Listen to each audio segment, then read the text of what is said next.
Hello everyone, Shri IAS academy में आपका स्वागत है। जैसा कि आप जानते हैं कि श्री आईएएस एकेडमी ने एनवायरनमेंट बुक सीरीज़ की शुरुआत की थी, जिसमें ऑलरेडी हमारे 5 पार्ट आ चुके हैं। ये हमारा पार्ट 6 है।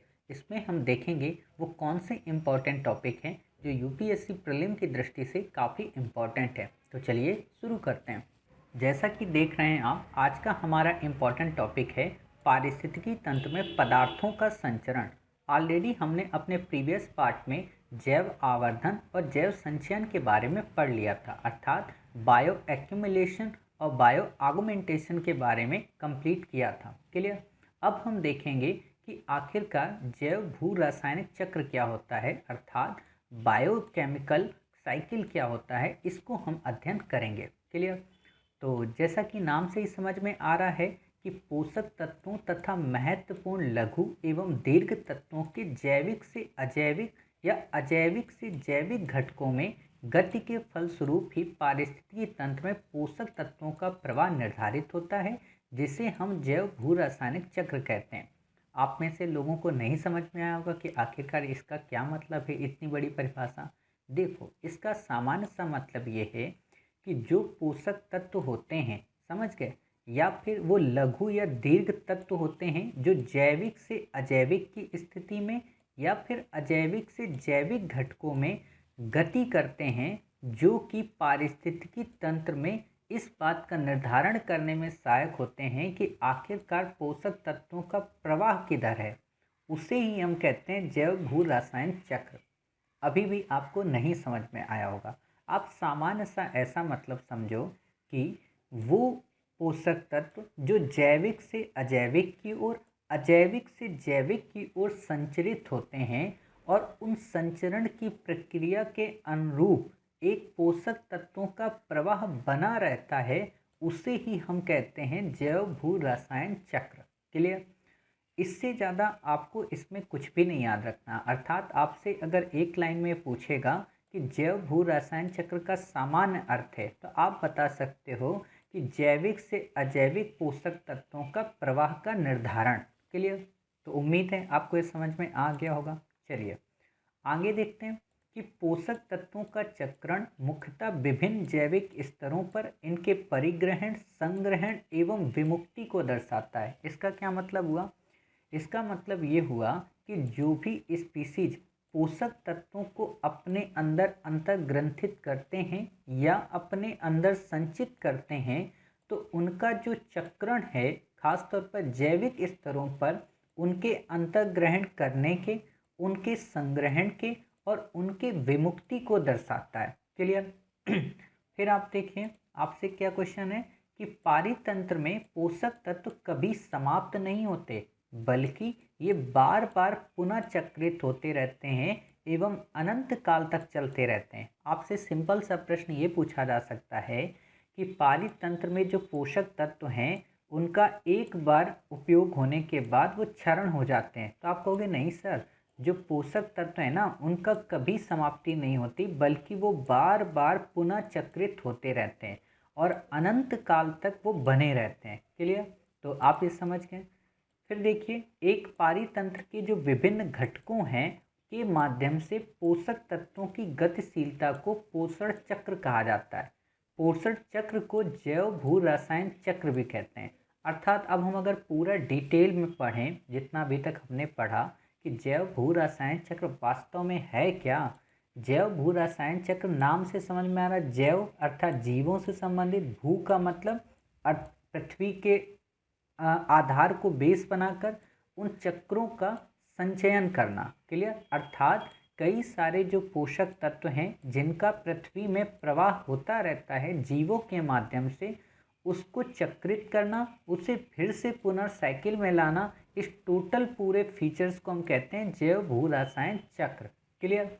अब ये जो जैव भू रसायन चक्र है, इसको संपादित होने में कई सारे चक्रों की मदद लेनी पड़ती है, जैसे गैसी चक्र की मदद, फास्फोरस चक्र की मदद, सल्फर चक्र की मदद, नाइट्रोजन चक्र की मदद, जल चक्र की मदद। अर्थात जो पोषक चक्र है ना, वो कई सारे चक्रों से मिलकर पोषण के स्तर को, एक पोषक तत्वों को एक जीव से दूसरे जीव में स्थानांतरित करता है। तो अब हम उन चक्रों को पढ़ेंगे और आपको पता हो कि यूपीएससी इन चक्रों पे ही प्रश्न पूछती है इंडिपेंडेंट रूप से, कि गैसी चक्र के बारे में आप बताइए, फास्फोरस चक्र के बारे में बताइए, सल्फर चक्र के बारे में बताइए। तो वो चीज़ें आपको पता होनी चाहिए। क्लियर? गैसी चक्र क्या होते हैं? इसमें भंडारण या तो वायु या तो समुद्र अर्थात वाष्पीकरण के द्वारा होता है। आपको बस इतना याद रखना है कि जो गैसी चक्र होता है वो वास्तव में वायु या समुद्र में वाष्पीकरण के द्वारा होता है या वायु में भंडारण के कारण होता है।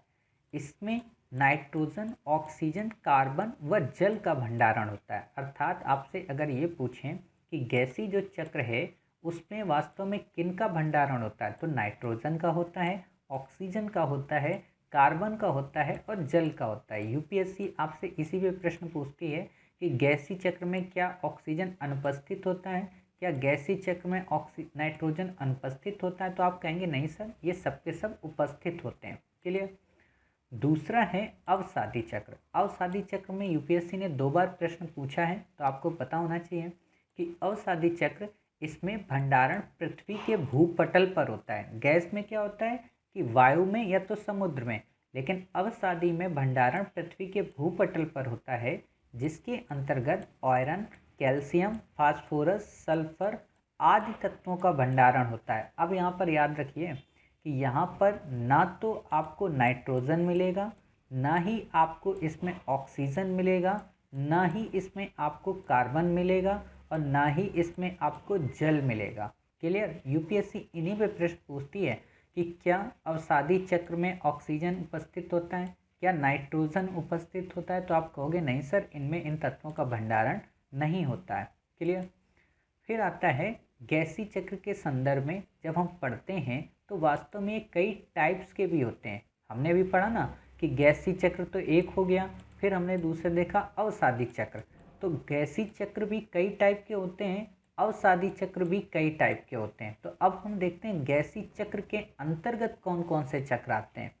तो गैसी चक्र के अंतर्गत जो पहला चक्र आता है वो है जल चक्र। जल चक्र, दूसरा कार्बन चक्र, तीसरा नाइट्रोजन चक्र और चौथा ऑक्सीजन चक्र। क्लियर? तो आपसे हो सकता है सिंपल प्रश्न ये पूछा जा सके कि निम्न में से गैसी चक्र के अंतर्गत शामिल हैं, तो आप बता सकते हैं ये 4 चक्र इसमें शामिल हैं। आपसे ये भी प्रश्न पूछा जा सकता है, हालांकि आपको बस समझ है, आपको अच्छे से पता भी है जल चक्र के बारे में कि कैसे सूर्य के ताप की एनर्जी के माध्यम से जल वाष्प बनता है, वो फिर पृथ्वी में आता है, फिर नदियों के माध्यम से फिर समुद्र में पहुंचता है। तो ये एक चक्र बना रहता है। इसको ज़्यादा डिटेल में हमें नहीं पढ़ना है। कई बार क्या होता है कि संस्थान इनको काफ़ी डिटेल में पढ़ाते हैं, बट वो यूपीएससी के लिए उतना ज़रूरी नहीं है। क्लियर? आपको कॉन्सेप्ट तो बस समझ में आ ही गया है। कार्बन चक्र वायुमंडल, सागर तथा जीवित एवं मृत जीवों द्वारा संपन्न होता है। आपको सब पता है कि कार्बन का सबसे ज़्यादा कहाँ पे स्टोरेज होता है? मृत जीवों में होता है, सागर में होता है, वायुमंडल में होता है। प्राकृतिक चट्टानों में नाइट्रोजन नहीं पाया जाता है, इसलिए मृदा निर्माण के समय नाइट्रोजन अनुपस्थित होता है। काफ़ी इंपॉर्टेंट लाइन है, यूपीएससी आपसे प्रश्न पूछ सकती है कि प्राकृतिक चट्टानों में क्या नाइट्रोजन पाया जाता है? तो आप कहेंगे नहीं सर, प्राकृतिक चट्टानों में नाइट्रोजन नहीं पाया जाता। क्लियर? इस तरह विभिन्न पारिस्थितिकी तंत्र के जैव भार, अपरद तथा ह्यूमस में संयोजित संपूर्ण नाइट्रोजन को वायुमंडल से लाखों वर्षों की जैविक क्रियाओं द्वारा प्राप्त किया गया है। अर्थात फिर नाइट्रोजन हम कैसे प्राप्त करते हैं? तो नाइट्रोजन के लिए कई सारे प्रोसेस होते हैं, अर्थात जैव भार, अपरद, ह्यूमस। ह्यूमस का मतलब नमी, अपरद का मतलब आप कह सकते हो कि जो परत होती है मिट्टी की उसका क्षरण होना। क्लियर? इन सारी चीज़ों के मिलने से ही फ्यूचर में कई लाख वर्षों के बाद नाइट्रोजन की उपस्थिति होती है। क्लियर? स्थलीय पारिस्थितिकी तंत्र में नाइट्रोजन यौगिकीकरण सहजीवी सूक्ष्म जीवाणुओं द्वारा होता है, तो वहीं जलीय पारिस्थितिकी तंत्र में जो नाइट्रोजन होता है उसका अधिकतम यौगिकीकरण सूक्ष्म जीवाणुओं द्वारा भी होता है। क्लियर? नहीं समझे आप? इसका मतलब ये है कि जो स्थल का पारिस्थितिकी तंत्र है उसमें जो नाइट्रोजन है वो यौगिकीकरण सहजीवी सूक्ष्म जीवाणुओं के द्वारा संपन्न किया जाता है। क्लियर? वहीं पर जब जलीय पारिस्थितिक तंत्र की हम बात करते हैं तो वहाँ पे जो अधिकतम यौगिकीकरण है वो सूक्ष्म जीवाणुओं के द्वारा भी संपन्न होता है। क्लियर? फिर आता है अमोनियाकरण ऑक्सीजन की अनुपस्थिति में किया जाता है, तथा इस प्रक्रिया में वायुमंडलीय नाइट्रोजन प्रारंभिक तौर पर अमोनिया में परिवर्तित होती है। आपसे साधारण सा प्रश्न पूछा जा सकता है कि अमोनियाकरण क्या होता है, तो आप बता सकते हो कि ये ऑक्सीजन की अनुपस्थिति में होता है। देखिए इन्हीं लाइन पे प्रश्न बनते हैं, इसलिए हम उन लाइंस को ही सिर्फ लिखते हैं कि आपसे ये पूछा जा सकता है कि जो अमोनियाकरण की जो प्रक्रिया है वो ऑक्सीजन की उपस्थिति में होती है, तो आप कहेंगे नहीं सर, ये ऑक्सीजन की अनुपस्थिति में संपन्न होती है। क्लियर। फिर है नाइट्रीकरण। नाइट्रीकरण का क्या मतलब है? नाइट्रीकरण कम नमी वाले मृदा में वायु की कमी के कारण नाइट्रिफिकेशन की दर घट जाती है, अर्थात जो कम नमी वाली मृदा है वहाँ पर वायु कम होती है, जिस कारण नाइट्रिफिकेशन की दर कम हो जाती है। विनाइट्रीकरण क्या होता है? इसी के विपरीत होता है। इससे ज़्यादा आपको कुछ भी नहीं पढ़ना, बस ये सामान्य लाइनें आपको देख लेनी है। समझ गए। अब आता है अवसादी चक्र। हमने गैसीय चक्र पढ़ा, उसमें कई सारे फीचर देखे कि जल चक्र क्या होता है, कार्बन चक्र क्या होता है, साथ ही उसमें हमने देखा नाइट्रोजन चक्र क्या होता है। अब हम देखते हैं अवसादी चक्र। अवसादी चक्र का क्या मतलब होता है?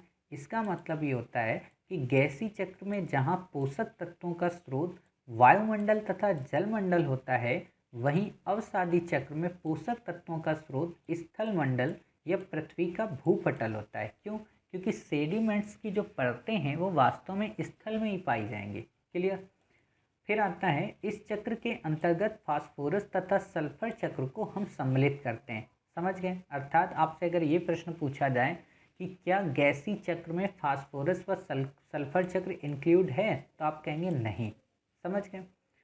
अब आता है फास्फोरस चक्र। फास्फोरस चक्र का क्या मतलब है? अनेक प्राणियों को अपना कवच, अस्थियां एवं दांत आदि बनाने के लिए इसकी आवश्यकता होती है। क्लियर। जैसे कि जो उनका खोल होता है, उनकी जो बॉडी होती है, बॉडी में जो मसल्स होती हैं, उनके निर्माण के लिए फास्फोरस की आवश्यकता होती है। फास्फोरस का प्राकृतिक भंडारण चट्टानों में है, जो कि फॉस्फेट के रूप में फास्फोरस को संचित किए हुए हैं। क्लियर। कार्बन चक्र की भांति पर्यावरण में फास्फोरस को श्वसन द्वारा अवमुक्त नहीं किया जाता। समझ गए। इसका क्या मतलब हुआ कि श्वसन के द्वारा आप फास्फोरस को बाहर नहीं निकाल सकते हो। ऐसा नहीं है कि आपके हड्डी के अंदर का जो फास्फोरस है वो आप सांस लेने से बाहर निकाल दो। फास्फोरस का जीवाणुओं और पर्यावरण के बीच गैसीय विनिमय नहीं के बराबर होता है। आपसे प्रश्न पूछा जा सकता है कि क्या फास्फोरस का जो गैसीय विनिमय है वो जीवाणुओं और पर्यावरण के बीच होता है, तो आप कहेंगे कि नहीं, ये पर्यावरण के मध्य नहीं होता है। समझ गए। फिर आता है कि मृदा घोल में फास्फोरस आर्थोफॉस्फेट के रूप में पाया जाता है। क्लियर। आपसे सिंपल ये प्रश्न पूछा जा सकता है कि मृदा के रूप में फास्फोरस आर्थोफॉस्फेट के रूप में पाया जा सकता है, तो ये सत्य है या असत्य है, तो आप कहेंगे कि हाँ, ये बिल्कुल सत्य बात है। क्लियर। तो दूसरी बात है इसमें आगे कि सल्फर चक्र क्या होता है। सल्फर चक्र का सामान्य सा क्या मतलब है? ये गैसीय और अवसादी दोनों चक्रों में पाया जाता है। आपने पढ़ा था ना कि जो सल्फर चक्र है वो गैसीय चक्र में भी पाया जाता है। क्लियर। फिर है सल्फर गैसीय रूप में भी पाई जाती है, जो वायुमंडल में हाइड्रोजन सल्फाइड तथा सल्फर डाइऑक्साइड के रूप में थोड़ी मात्रा में उपलब्ध होती है, और इस प्रकार वायुमंडल में भी इसका एक भंडार है। इसका क्या मतलब है? इसका सामान्य सा मतलब ये है कि जो सल्फर है वो न केवल गैसीय रूप में पाई जाती है, बल्कि वो थोड़ी सी उसकी मात्रा हाइड्रोजन सल्फाइड तथा सल्फर डाइऑक्साइड के रूप में भी उपलब्ध होती है, जो कि वायुमंडल में एक प्रकार के भंडार को दर्शाती है। क्लियर। फिर है सल्फर को पौधे अपने अंदर अवशोषित कर अमीनो अम्ल बनाते हैं, जिसे स्वपोषी ऊतकों के भीतर प्रोटीनों द्वारा समाहित किया जाता है। आपको इससे ज़्यादा डिटेल में इसमें नहीं पढ़ना है। अर्थात जो सल्फर है वो वास्तव में पौधे उसे अपने अंदर अवशोषित करके अमीनो अम्ल का निर्माण करते हैं, जो कि स्वपोषी ऊतकों के भीतर प्रोटीनों द्वारा समाहित किया जाता है। क्लियर। तो उम्मीद है आप ये टॉपिक समझ गए होंगे कि सल्फर चक्र क्या होता है। ज़्यादा देखिए इसमें डिटेल में नहीं पढ़ना होता है, बस आपको इतना पता हो कि हाँ, जो सल्फर है वो गैसीय रूप में पाई जाती है, वायुमंडल में हाइड्रोजन सल्फाइड तथा सल्फर डाइऑक्साइड के रूप में भी थोड़ी मात्रा इसकी उपलब्ध होती है। अर्थात ये न केवल अवसादी या स्थल के रूप में पाई जाती है, बल्कि वायुमंडल में भी इसका एक भंडार मिलता है। क्लियर? तो उम्मीद है आपको ये टॉपिक समझ में आए होंगे। साथ ही इसके कई सारे जो वर्ड्स हैं, चाहे फास्फोरस चक्र हो चाहे अवसादी चक्र हो, वो आपको कंप्लीट हुए होंगे। इससे ज़्यादा आपको डिटेल में नहीं पढ़ना है, क्योंकि इन्हीं लाइन पे से क्वेश्चन आता है, तो हमने बस उनको सार के रूप में आपको बता दिया। क्लियर? मिलते हैं अगले कुछ नए टॉपिक के साथ में। तब तक अपना ख्याल रखिए और स्वस्थ रहिए।